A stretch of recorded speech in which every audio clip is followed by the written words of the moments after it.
Hi there, my name is Christy McLaughlin. Very shortly, I will be on the phone with Mr. George Papadopoulos, who is the author of the newly released book, Deep State Target. George Papadopoulos was on President Trump's 2016 presidential campaign as an oil and energy consultant.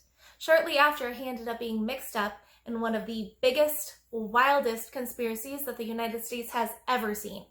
So now, as a young conservative, I want to see the tea dumped into the harbor so we can unveil the truth. Through wit and wisdom, this is Dilly. Hello. Hi there, is this George Papadopoulos? Hey, this is George. How are you? I'm good, how are you? Good. I'm glad we could do this. Absolutely, I'm so excited. Now, just gotta ask, can I record this so I can get all the content down? Of course. Okay, cool, thank you. Just making sure. All right, so first of all, how are you? How's your night? Sorry? How's your night going? How are you? Oh, pretty good. Really good. How about yours? Are you in Florida? Yeah, I'm all the way in Southwest Florida. Naples. Oh, I love Naples. I wish I had a chance to get down there when I visited, but we were stuck in Miami, and it was really gray, and it was just chaotic, with the conference down there. It was really good, but did you get a chance to go to the American Priority Conference, or no? No, I didn't. I'm in school right now, actually. I'm in my last year of law school, so I'm in a constant state of stress, to say the least. How's law school? How's that going? Oh, well, you know what? I did buy a copy of your book just because I couldn't wait anymore. And so, you know that part where you're talking about how someone talked you out of it? I understand where they were coming from. That's for sure. I didn't want to spoil that for you. That's why I kind of brought the... But I'm mailing your book tomorrow, but I'm glad you saw that part already. But that's pretty funny. So I thought that was hilarious when I read that. But so do you regret it or something, or yeah, I read it Sunday night. No. I mean, do you regret going to law school? No. I don't regret it so much as I understand where people are coming from, though, when they say don't do it. It's a terrifying experience. So are your parents lawyers? Is that what made you interested in it, or? My mom is. She's an attorney in the state of Florida. She doesn't practice, but she is bar certified and everything like that. So that's great. Yeah, no, that's always usually how it is. My family, my dad's a doctor. My mom was in real estate, like you saw in the book, and I always was considering law, but for some reason, something was, sometimes you can't change your destiny, right? And I kept putting it off, I got accepted, and there was something that was just pulling me to something else. And then obviously this crazy story happened, and I guess the rest is history, Right.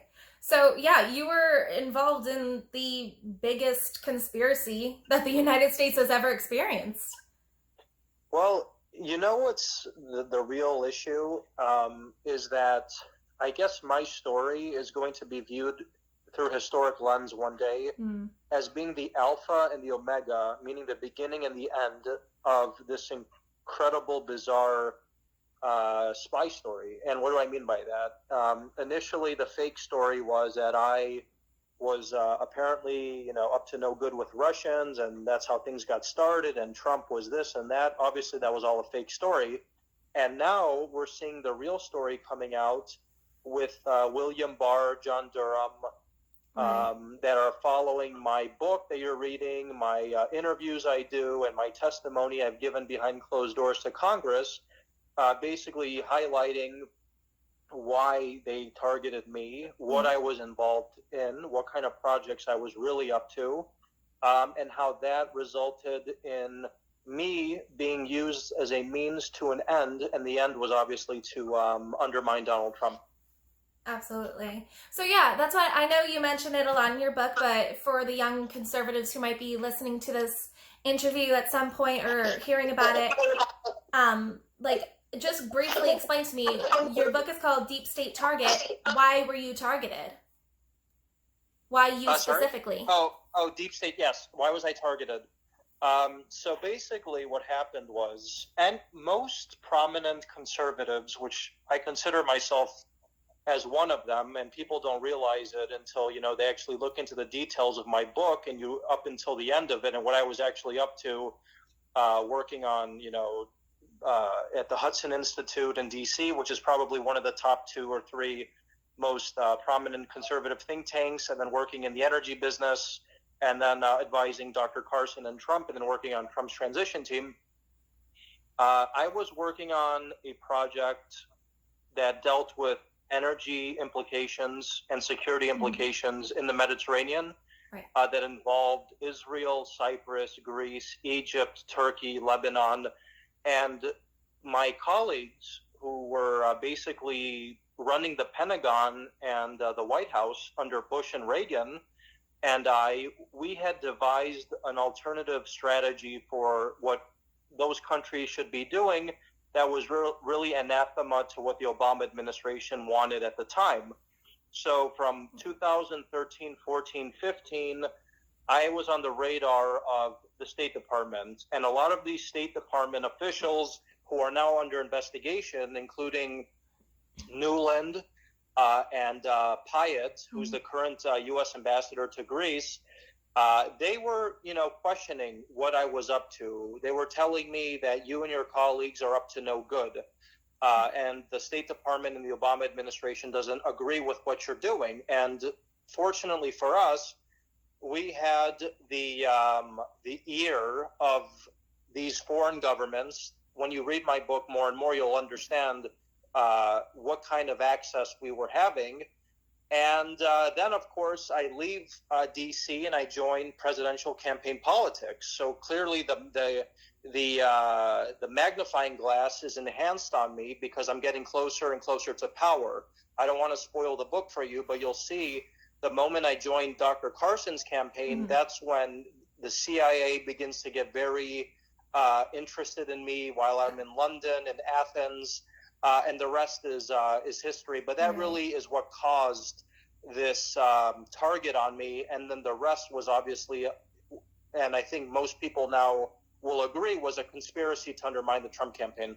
Yes, definitely. And so just going off of what you mentioned, what do you think Brennan had to do with this targeting? So Brennan, okay, so let's look at the facts. I was targeted with now openly, we now have the information, by at least 3 foreign governments: Australia, the UK, Italy, and I don't want to, give too many details yet because you haven't read it yet, but the Israelis are involved in there somehow too. I don't know exactly how, whether they were antagonists, protagonists, whatever, but clearly there was something going on with the Israelis because they're the ones that got the Australians involved with me. Right, okay. So for Brennan, and the point I'm trying to make is, as an American individual operating and working in presidential campaign politics like I was at the time, no foreign governments, whether it's an ally or an enemy, would even go near you without some sort of approval or, from the U.S. government. And at the time, since we now know there was an active counterintelligence investigation into the campaign, including Michael Flynn and myself, as early as 2015, it's clear that Brennan was pulling the strings here. Because the CIA is the one that gives orders to foreign governments to spy or entrap or do whatever they were trying to do with me. And that's why I think John Durham and William Barr are so focused actually on the foreign government involvement and less so on even what the FBI was doing. Okay. Because the CIA was probably more implicated than even the FBI. Right. And so what about maybe the Clinton Foundation? Do you think they had anything to do with it? I don't know about the Clinton Foundation, except that the guy that was clearly up to no good, Alexander Downer from Australia, was responsible for donating $25 million from Australia to the Clinton Foundation while he was serving in office. So there's one common denominator in my story, and that's that either all of the characters were Western intelligence operatives targeting me, or they were connected directly or indirectly to the Clinton Foundation. So these are just facts. But besides that, I don't know exactly how else the Clinton Foundation might or might not be involved. Okay. And so going off of the Durham investigation, which they're basically, I think you even mentioned it, they're basically using your book as a blueprint for this investigation, and that it's very telling. What do you expect from this investigation, and what indictments do you expect? I think that, as I mentioned, the foreign government interference. See, I don't know what the Russians were up to because I've never met a Russian official in my life. I've never even traveled to Russia, so you can understand how bizarre it was for me to actually be some sort of middleman of a Russia conspiracy that, of course, never existed. And I think the foreign governments, while they were being utilized and weaponized by the Obama administration to harm the campaign, they are now going to be the Achilles heel that probably destroys Brennan and Comey, because Italy, the UK, Australia, even Ukraine, all have different governments now, and all of them have more right-leaning governments that are very friendly to the Trump administration, and surely they're going to be helping the Trump administration for their own reasons. And it's front-page stuff in Italy, in Australia. I tweet about it a lot now. There's a lot of front page stuff about this story in these countries, even Australia, because they understand that their relationship in many ways is at stake if they don't cooperate with this investigation. Right. Okay. Well, a couple of fun questions then, because I know you get asked about this big conspiracy all the time, but I wanted to know, since you were an energy and oil consultant, so I want to know, what do you think about the Green New Deal? The Green Deal? Yes. AOC's Green New Deal. Who's going to pay for it? That's the main question. Exactly. There's a thing in the oil and gas business, where you divest a lot and you look to consolidate companies and to, increase profitability because there's so many expenses. So, and that's in clean energy too. So with her tax plan, not even her tax plan can help raise money for this crazy Green Deal that will never happen. Industry is too dependent on oil and natural gas. Actually, natural gas is the energy of the future.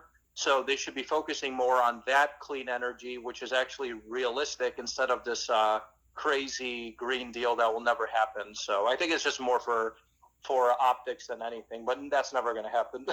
And are the natural gases less costly, at least, or? Yeah, natural gas is both less costly, it's more clean, and it's basically abundant in a lot of states in the United States.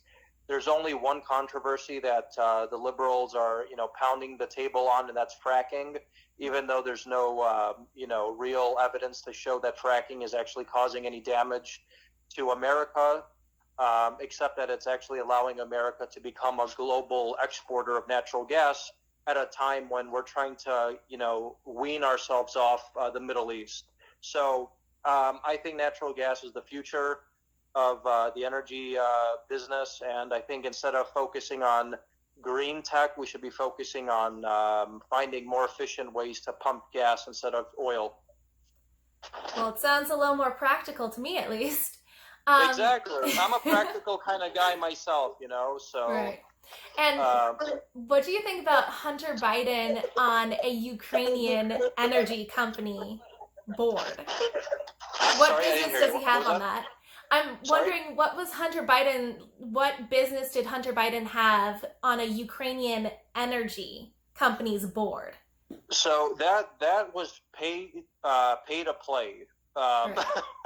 The oil and gas business can be lucrative if you're in the right circles, but if you kind of need to have one of two things.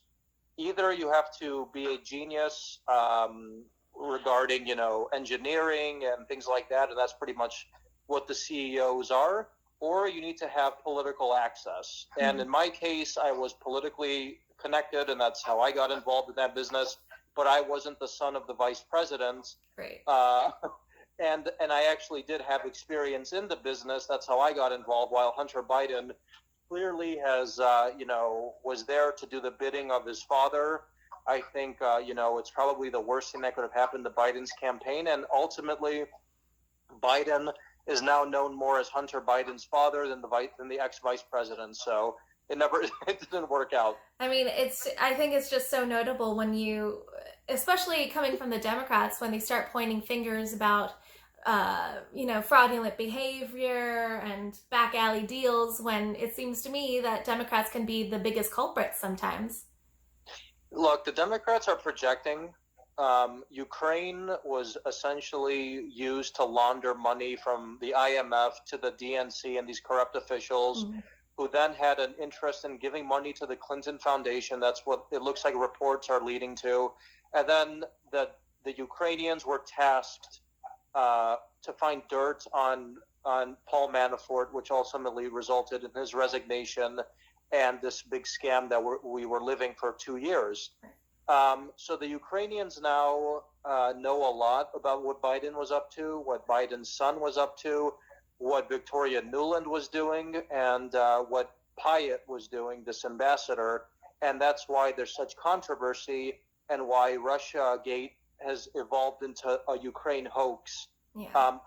I'm certain that Ukraine is going to do their part in telling the Trump administration what really was going on, and they're not going to do it for political favors. They just really kind of maybe want to get the Democrats' claws off their country more than anything. The truth has to come out eventually, that's for sure. Yeah, definitely. Now, I do want to ask you, since we're talking about Democrats and their role in all of this, but I want to ask, what do you think about Republicans' roles? I have a quote from my own congressman in District 19, Southwest Florida, and to me it was very dismaying, but this is his quote: "I'm definitely at variance with some of the people in the district who would probably follow Donald Trump off the Grand Canyon rim." So I'm just wondering, what role did Republicans play in continuing this conspiracy? Which conspiracy? Your conspiracy. Okay, look, Congress, I don't think they had the right information initially regarding this because, obviously the CIA, the FBI was feeding them nonsense, and the Senate and Congress, they're not really privy to a lot of classified information as you think. So I think they were just being fed, garbage, and people like Adam Schiff were just recycling that garbage on TV, even though he knew it was fake. Right. And the Republicans, maybe like, what's his name, Senator Burr, I think he wanted to do a bipartisan investigation into whatever this was. But at the end, he looked bad because he was prolonging a fake story that many people, even in the media, the president, myself, were basically pounding the table and saying was fake. But for whatever reason, some Republicans wanted to continue it. It blew up in their face, and I hope that they're helping William Barr and John Durham now. And it looks like Lindsey Graham is going to be inviting me to testify publicly once the IG report's out, so I'm very excited for that. Good, that's fantastic.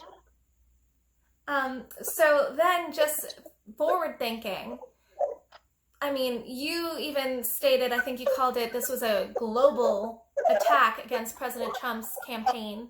So as a young conservative who wants to be knowledgeable about current events and these elections, how can we prevent this kind of interference in our electoral process in the future? I would suggest, I know this sounds cynical, but question more. A lot of people basically parroted the talking points of the CIA and the intel agencies who have a job that results in disinformation. The intel agencies, the CIA, the FBI, their job is to, promote disinformation. They don't want the truth to really ever come out because it goes against what their whole modus operandi really is all about. And the lesson I would learn from this bizarre story is that, when things don't add up, you shouldn't take everything at what's the word I'm thinking face of? Value. At face value, exactly.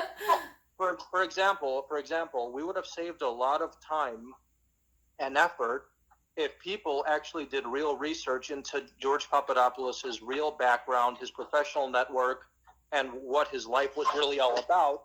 And if you had realized that he's never even traveled to Russia, how the heck could he be part of a Russia conspiracy? It just doesn't make sense. And in politics, you don't just walk into circles or embassies or meet with governments unless you're a pretty well-known guy.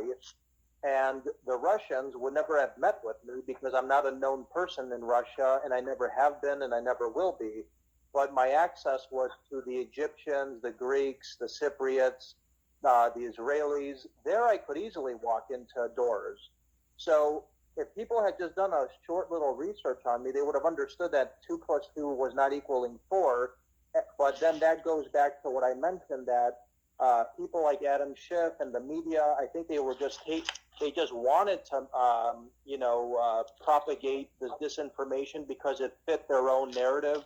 And that's unfortunately very dangerous for a country, and it's a shame on our democracy. Right. Yeah, it was definitely, when it was happening in 2016, I think I was only 20 at the time. And, it's wild. It's wild to see all of this, this varying, contradictory news and to not really know what the truth of the matter is.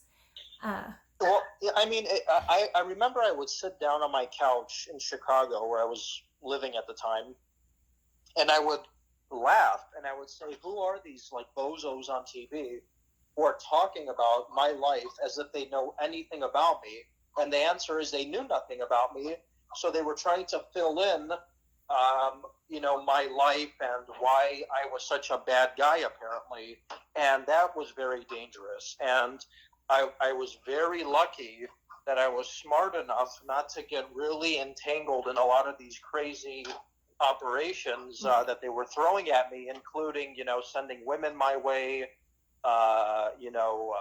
money my way, recording conversations, what have you. And I basically got out of this with a slap on the wrist, and I'm just talking very public now, and it's changing history in many ways.